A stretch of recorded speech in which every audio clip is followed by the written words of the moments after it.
பிரபாஸ் கதமம் சேனலை சப்ஸ்கிரைப் பண்ணி bell ஐகானையும் click பண்ணிக்கோங்க.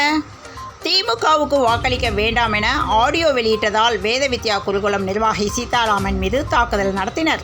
கும்பகோணம் வட்டம் சுவாமிமலையில் உள்ள சுவாமிநாதர் கோயிலில் 60 தமிழ் ஆண்டுகளின் பெயர்களுடன் கூடிய படிகளுக்கு தமிழ் புத்தாண்டையொட்டி நேற்று படிபூஜை நடைபெற்றது. அடுக்குமாடி குடியிருப்பு வாக்காளர்களுடன் தமிழிசை ஜூம் மீட் நடத்தியதால் எதிர்க்கட்சியினரின் செயலால் விரக்தி அடைந்துள்ளார்.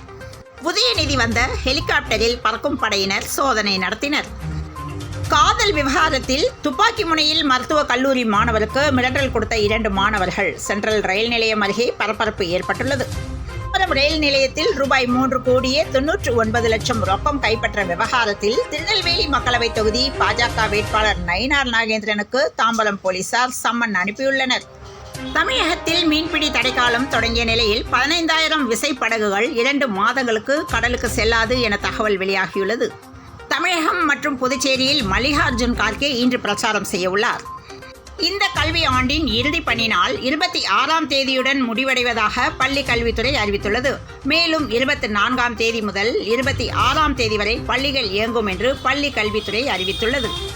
சென்னை துறைமுகத்தில் இருந்து கர்நாடகா மாநிலம் பெங்களூருவில் உள்ள ஒயிட்ஃபீல்டுக்கு 41 பெட்டிகளுடன் சரக்கு ரயில் ஒன்று சென்று கொண்டிருந்த போது தடம் புரண்டதால் 7 எக்ஸ்பிரஸ் ரயில்கள் நடுவழியில் நிறுத்தப்பட்டது. அம்பாசமுத்திரத்தில் பிரதமர் மோடி இன்று பிரச்சாரம் செய்ய உள்ளார். பிரதமர் மோடி 3வது முறையாக ஆட்சி அமைப்பார் என்று மத்திய மந்திரி எல் முருகன் பேசியுள்ளார். நடிகர் விஜயை தொடர்ந்து நடிகர் விஷாலும் அரசியல் களத்திற்கு வரவுள்ளார். 2026ஆம் ஆண்டு நடைபெறவுள்ள சட்டப்பேரவை தேர்தலுக்கு முன்பாக புதிய கட்சி தொடங்கப்படும் என்று அறிவித்துள்ளார்.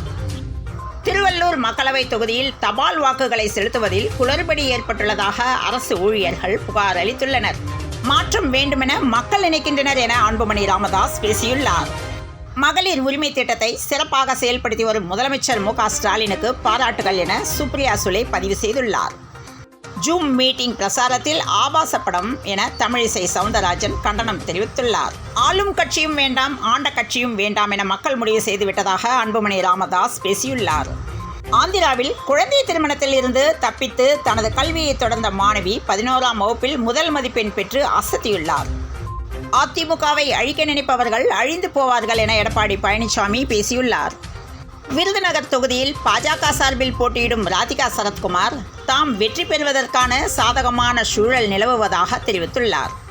கடந்த தேர்தலில் பாஜகவால் தான் கொஞ்சம் ஓட்டாவது ஜெயக்குமார் வாங்கினார் என பால் கனகராஜ் பதிலடி கொடுத்துள்ளார். தேர்தலில் வாக்களிக்க விடுப்பு அளிக்காத நிறுவனங்கள் மீது நடவடிக்கை எடுக்கப்படும் என அரசு எச்சரித்துள்ளது. தமிழ்நாடு காங்கிரஸ் கமிட்டி தலைவர் செல்வப்பெருந்தகைக்கு பிறந்தநாள் வாழ்த்து என முதல்வர் மு.க. ஸ்டாலின் வாழ்த்து தெரிவித்துள்ளார். பாஜகவின் தேர்தல் அறிக்கை ஜனநாயகத்திற்கு எதிரானது என டிகேஎஸ் இளங்கோவன் பேட்டியளித்துள்ளார். தேர்தலில் வாக்களித்தால் உணவகங்களில் 5% தள்ளுபடி என செங்கல்பட்டு ஆட்சியர் அறிவிப்பு விடுத்துள்ளார். தேர்தலுக்கு முன்பே வெற்றி கனியை சுவைப்பது போல் உணர்கிறேன் என உதயநிதி ஸ்டாலின் பேசியுள்ளார். மனநலம் பாதித்த மகன் மிதித்ததில் தந்தை உயிரிழந்துள்ளார். வழக்கமாக உணவு கொடுக்க அறைக்கு சென்றபோது நேர்ந்த சோகம். தேர்தலுக்கு பிறகு அதிமுக முகவரி இல்லாமல் காணாமல் போகும் என கே. பாலகிருஷ்ணன் விமர்சனம் செய்துள்ளார். எத்தனை பொய்களைத்தான் நாடு தாங்கும், காதுகள் பாவமில்லையா என பாஜகவை கடுமையாக முதலமைச்சர் மு.க. ஸ்டாலின் சாடியுள்ளார். திருவண்ணாமலை மாவட்டம் வந்தவாசி அருகே நேற்று மதியம் அரசு பஸ் சென்று கொண்டிருந்த போது அந்த பஸ்ஸில் 20க்கும் மேற்பட்டோர் பயணம் செய்த நிலையில் பஸ் கவிழ்ந்து விபத்துக்குள்ளானதில் 15 பேர் காயமுற்றனர். வாக்குப்பதிவு இயந்திரங்களை 46 நாட்கள் பாதுகாக்க சிறப்பு ஏற்பாடுகள் செய்த நிலையில் 3 அடுக்கு போலீஸ் பாதுகாப்பிற்கு ஏற்பாடு செய்யப்பட்டுள்ளது. பாஜகவின் தேர்தல் அறிக்கை வெறும் கண்துடைப்பு நாடகம் என செல்வ பெருந்தகை விமர்சனம் செய்துள்ளார். பரபரக்கும் தேர்தல் களத்தில் இறுதிக்கட்ட வாக்கு சேகரிப்பில் அரசியல் தலைவர்கள் ஈடுபட்டுள்ளனர்.